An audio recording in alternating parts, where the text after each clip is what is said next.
they say, every person should have like 7 streams of income. I say, first and foremost, you gotta focus on one thing first, and then once you get that as a machine, then it's okay to start looking at others. But I could have never done that had I not focused 10 years, or better in the movie business, making sure it was a machine that, I can finally do other things and not worry about it, you know, going back or, not running properly. Welcome to the Roll Up and Roll Out podcast.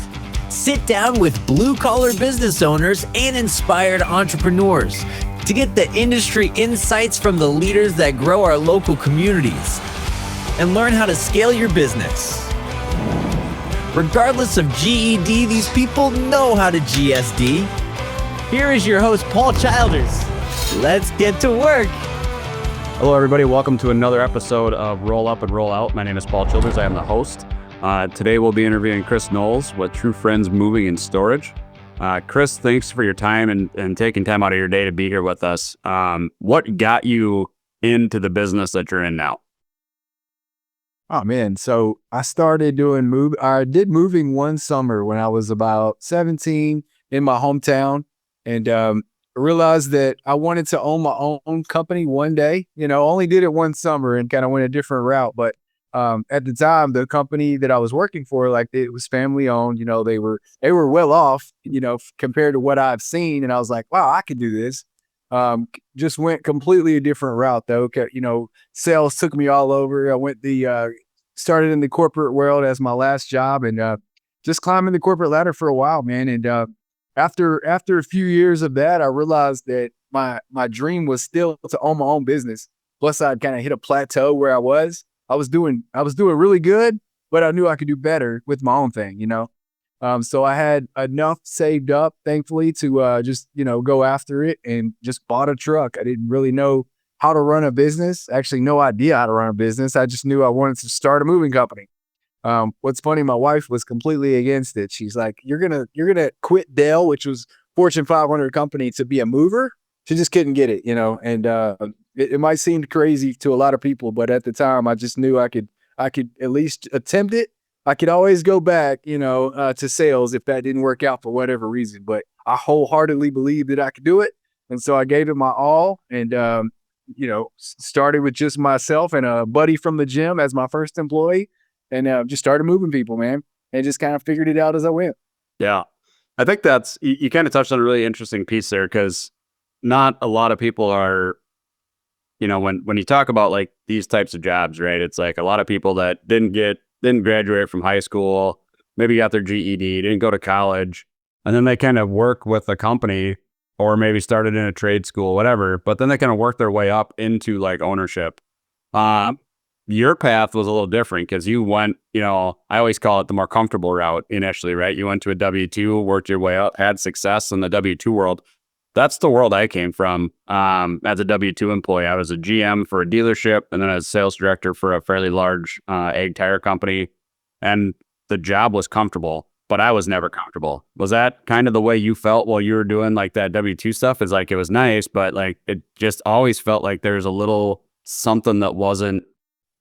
Yeah, definitely. Well, I was in auto sales prior, and so it was kind of just up and down. You'd have a great month, then you'd have an okay month, great month, and then 2008 hit, and then the market just kind of crashed.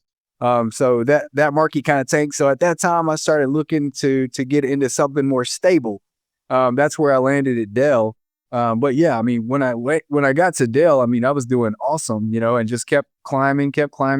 But then every time in sales, like the way they had it structured, it was like I would cap like in the first month of the quarter, because I was just a good sales rep. But to be capped in a sales role, that's like defeating, because you just want to do more.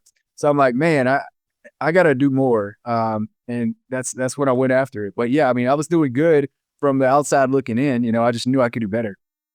Yeah, it's that piece of I always say, like, there's a lot of addictions in life. Comfort is one of those addictions, where we get comfortable to having a guaranteed, paycheck, having a guaranteed job, having a guaranteed routine. And so to go out and start your own business is breaking out of that comfort zone almost entirely. It was definitely, there was definitely some fear involved. It's that old saying, like, an entrepreneur jumps off a cliff and builds a plane on the way down. I mean, that's almost what it's like. Yeah, right. On the way down, you're knitting your parachute, hoping you get it done before you get down there. Right. But if you're 100% right there, regardless of whether you go from a W-2 or whatever, anytime you jump into entrepreneurship and start your own company, there's definitely a period of time where unsurety and, maybe even a little bit of lack of self-confidence as you're learning stuff, really plays a role in, how you forge ahead. Like when you were first starting and building this company from scratch, were there ever any instances where you kind of hit a hard wall? And like, what did that look like for you to work your way around that? And like, did you rely on any mentors or resources at that point in time? Just tell me a little bit about that experience. Yeah. So I just kind of figured it out as I went. I mean, anytime I would hit a wall, I would just kind of pivot. Luckily I started as I feel like being a younger person in the moving industry, I was able to do what other companies were doing. Like at the time I looked up to quite a few large moving companies. I'm like, wow, I hope to be like them one day. And it was like right in the transition where like social media was taking over, like for businesses online, and the older ones were coming off. So it's like when I first started, like I got on Yellow Pages, for instance, and it was like probably the last couple of years of that, and everything went online. But all the other companies, all they had was online. It had no social presence. So like I came in at the perfect time because I knew social, so I kind of just started dominating that space. And while the other dinosaurs, essentially, that I look up to were kind of just like that, we was able to grow past them within just about 3 years and became a leader in the market very quickly. And so surprisingly, that kept me busy enough to kind of just always hit a wall. But I was kind of always doing it myself. So the wall that I hit was me trying to do all the hats and kind of just plateauing after a while. So I did that until I got to a point where like I had to delegate to grow because I had again hit that ceiling, and I could only do so much by myself. I know that's a common experience for a lot of entrepreneurs, especially when you're scaling from, high six figures to trying to get to like that mid 7-figure number and up. You see a lot of guys wearing a lot of hats. When you did your first delegation, what was it and what was that process you went through to figure out what do I need to delegate off first and foremost that I absolutely hate doing every single day? And how do I keep the things that I really enjoy and love doing to myself? So I enjoy sales and marketing. I could do that forever. So, but the management of the guys, the management of the customers, like just the overall, just being like an operations manager. That's my least favorite part, but I love sales and marketing. I love vision. I love growing the company. I'd rather do that full time than anything else. So my first hire actually became by accident, and so he was one of my top guys. This is probably 5 years in. So this is only like 5 years ago. I mean, we just hit our 11-year mark. But again, after plateauing, one of my top drivers got hurt. He got in a motorcycle accident. Took him out of his moving career, but he was such an awesome employee that I'm like, man, I don't want to lose you, so come in the office, see what we can do. You can help me, like jump on calls, whatever, and so we started, like once I got him in the office, like we started to grow again. And I was like, oh, wow, that's all I needed was like another person. So I had him doing like dispatch and customer service, and then me just handling all sales and marketing. So for the most part, that's what took me over to the next level. And then once I realized that it took another person like to stay in their lane and take one of those hats, I'm like, oh, wow, that's what we need to do. Now I need a person for this department and this department and this department, So after a while, we had, each person kind of doing their own thing, and I'm doing what I do best. So we were able to scale and have done that since nonstop because of it. Yeah. It's funny when that puzzle falls into place almost. And like that light bulb, in some cases, like in your case, like kind of almost accidentally went off, where you had a good employee and you had to repurpose what he was doing. Cause at the end of the day, I don't think anybody ever wants to lose an employee that loves to work for you and work for the company and is a great representative. Those are employees that I think are almost priceless. And how do you keep them in the fold? And then how do you keep them in a spot where they're training other employees because they exemplify what it is that you're doing? So that's cool that you were able to like have that happen for you early on and be able to transition that into some growth. What is your, like, what is the one thing that you find most captivating, I should say, or maybe most intriguing about your industry and where it's headed right now? I know you do some storage stuff. Storage is kind of just blowing up recently as like a hot topic. But like with moving and stuff, with home prices, like what are you seeing that is like the most intriguing like trend that's taking place in your industry? The most intriguing trend. Let's see. I mean, definitely any extra resources. I mean, so moving becomes like a cash cow. A lot of people just either spend it or put it back into the business. The thing that I do with mine that I've really been able to take off compared to a lot of peers in my industry is that I started buying real estate with what's left over. So the trend for me and my path anyway is to keep focusing more on real estate. Let my main business, my primary business, pay for the real estate, and then grow my wealth and like my family, assets that way. That's a great point you make. Shiny object syndrome is a real thing in entrepreneurship. What are some things that you like? What led you to building out one business first and foremost before you started trying to dabble into other stuff? What did that look like? Because I know I see people that are just. I mean, really, I was so involved with the business, I didn't have time to do anything else. Really, up until recently, man, I still didn't have time to do anything else. Recently, I'm finally able to, and now I'm like developing real estate and doing some things in other, starting other business, and but I just didn't have the time to do it then. So that's really the only time that I was able to. Had the funds to, but kind of also scared to make the jump into another thing because what I had worked, and so I knew if I just kept going at it, I could keep scaling it. So that's kind of where all my focus has been. They say every person should have like 7 streams of income. I say first and foremost you gotta focus on one thing first, and then once you get that as a machine, then it's okay to start looking at others. But I could have never done that had I not focused 10 years, or better in the moving business, making sure it was a machine that, I can finally do other things and not worry about it, going back or, not running properly. 10 years of consistent effort to finally get to a spot where you're comfortable to kind of branch out and stuff. I mean, that right there is the definition of an overnight success, right? Yeah. It was actually 8, but yeah, I bought my first like investment property 3 years ago. So we just hit 11 years, but it took me 8 years to kind of like make the jump into something else. I was also kind of scared or naive to just spend money on stuff that nobody ever taught me. So, I didn't come from money. I didn't have any really real estate mentors. So it did take me a while, and I actually missed a lot of opportunities. Hindsight 2020, I would have delegated sooner and I would have got into real estate sooner, but I just didn't know what I didn't know, Yeah.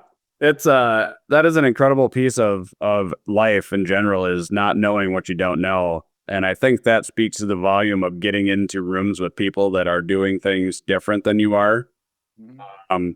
Tell me, from a personal development standpoint, when did you start, spending money on yourself to get into like different networking groups, mentors, books, anything like that to help you kind of drive forward? Is that something that you've just always been interested in?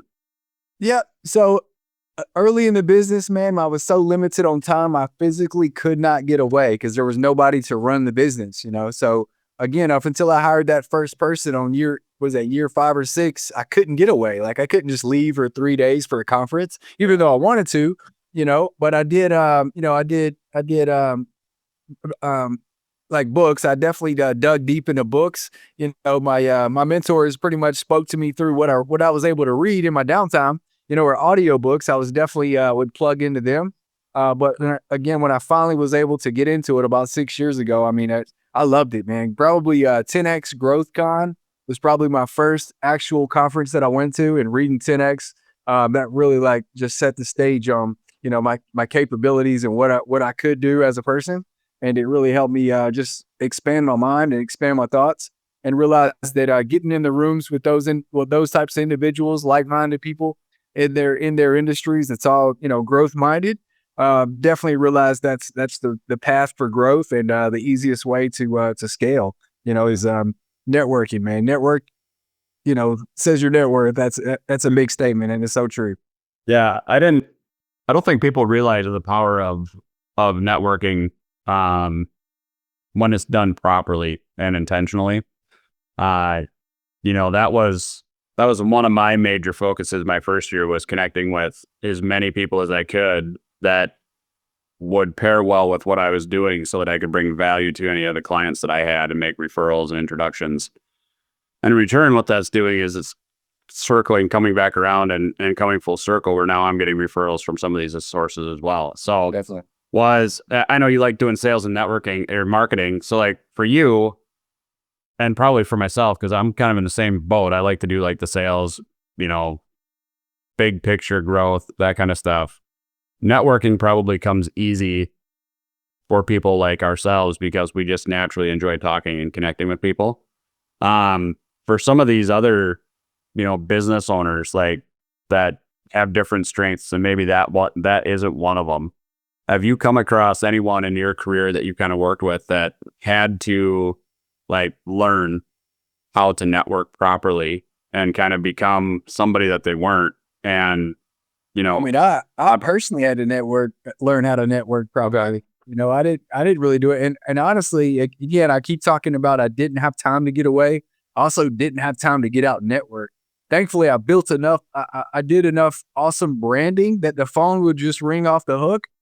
So thankfully we were busy enough to scale. And only up until about 2 years ago, I started getting out into the, more of the face of the company and doing networking, which is kind of uncomfortable, speaking in front of groups, speaking in front of realtors, networking, running around, doing things like that. I mean, I definitely enjoy it. But up until recently, I mean, kind of carving that out. I'm doing an awesome presentation tomorrow with a group of realtors. And a couple of years ago, man, that wouldn't even have been something that I would do or be comfortable with or have the time to do, because again, the phone was ringing off the hook.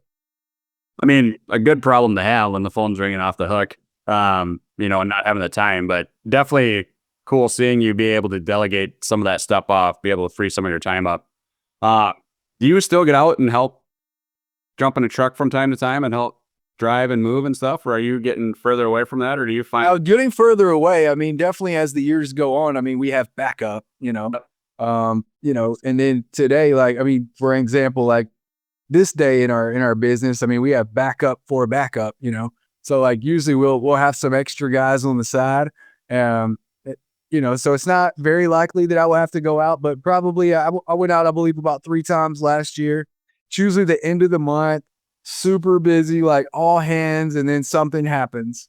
Maybe a guy, gets sick, gets hurt, something happens and he has to go out. Well, we can't, you can't just not get to a move, because if you push it off to the next day, we're also booked the next day. So you can't just push off a move. It has to get done today, and it has to stay on schedule. That's the one, kind of drawback and plus about our industry. Everything's got to stay tight. So yeah, I mean, if something's not covered, I will happily lace up and go jump on the truck. And it's good. It's good to work with my guys too, one-on-one. I mean, there's no better team builder really than getting in the trenches with them. And my hat goes off to those guys, man. They do this every day. They're the face of the company, man. And without them, I mean, we couldn't do anything. Yeah. It was a freaking monsoon out here this morning. I'll shoot you a video to your messenger what that looked like. End of the month, everybody showed up and we had extras, and it looked like a monsoon outside. I mean, there's sideways rain in the truck yard, and they're all in here smiling, happy. So it takes some time to build that kind of culture. Back in the day, man, I can say when I didn't have my systems in place and processes, guys would call out if it's sprinkling, and now, man, it's just like we got to get it done. The company needs us, and we all kind of just work together. So yeah, that's a cool thing. Culture, I think, doesn't get built overnight, and it definitely has to be intentional. And part of that intentionality is the systems and processes. When you, this will be our last question here to kind of wrap up, but when you like have like maybe a stretch in time where things just aren't going the way that you want them to, you get a little bit frustrated. What do you do to kind of center yourself to just reharness that energy and be able to focus and then you kind of pull forward and get out of that funk? Yep. So I'm probably one of the most calmest people in business that I know, at least within my business. I mean, guys are always like, "You're so calm." Like there could be a truck accident or something happen, and I'm just like, always can keep my composure. I think the secret to that, I usually start my day by working out, man. That kind of sets the tone for my day. Like by the time I get to the office, I feel great.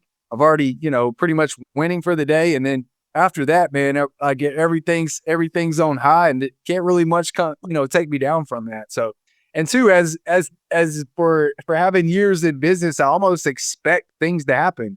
Like you expect at least one person there to be an issue. One issue with the truck. I kind of expect it. So there's nothing that I really haven't seen in the industry. So nothing is really just like shocking or makes me just like over the edge, anymore. So it's easier to keep my composure, after a while of just seeing it all. Yeah. I think Jacob Stoller made a good point of that too, is like, well, what are you going to do? Right? Like you just got stuff to do. You just keep moving forward, right? You can't just focus on that one little thing.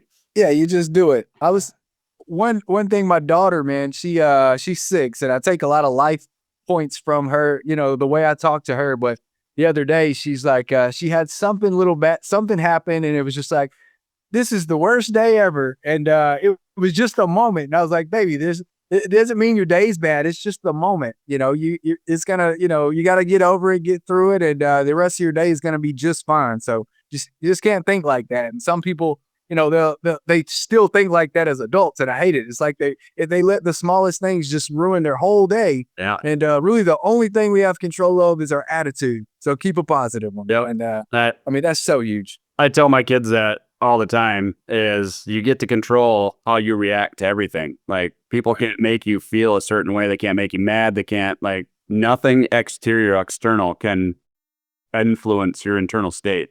It can cause you to, have a setback, but it's all up to you internally how you then digest that, take it in, and then respond to it. And it's all in the response to that external force that will create however the rest of your day goes. So that's cool, man. The kids are so grounding for adults sometimes. We just need to spend more time going, oh yeah, actually you are like little Buddhas. You're smart little kid. A smart little kid. Definitely. Yeah, some of the things that I go through in life and teach them, like I'll find myself doing that in business, and I just love it. It all just works full circle. One of the best blessings about, my industry is I get to work primarily with young males, and I didn't have a male figure in my life growing up. So it's good to kind of give them a positive role model, show them a path, show them leadership skills, things like that, and just build a culture and a brotherhood. So that's just probably one of the biggest impacts that I enjoy about my industry, and just wanted to throw that out there. Cool, man. No, I appreciate that. If anybody is looking to, connect with you to establish a relationship for movement, I've got, a gamut of different people across the board that will, that watch that I'm connected with. What is the best way to kind of reach out and get a hold of you? Yeah. Email Chris at truefriendsmoving.com. That's my direct email. Look me up on Facebook under Chris Nolles or Instagram, chris.rolls. Love to hear from you. Love to connect with you and like-minded individuals or, need any assistance, blue collar business or moving and storage industry, man. Let's connect. Cool. Hey, Chris, I appreciate your time again. And thank you for coming on the show. You got it, brother. See ya.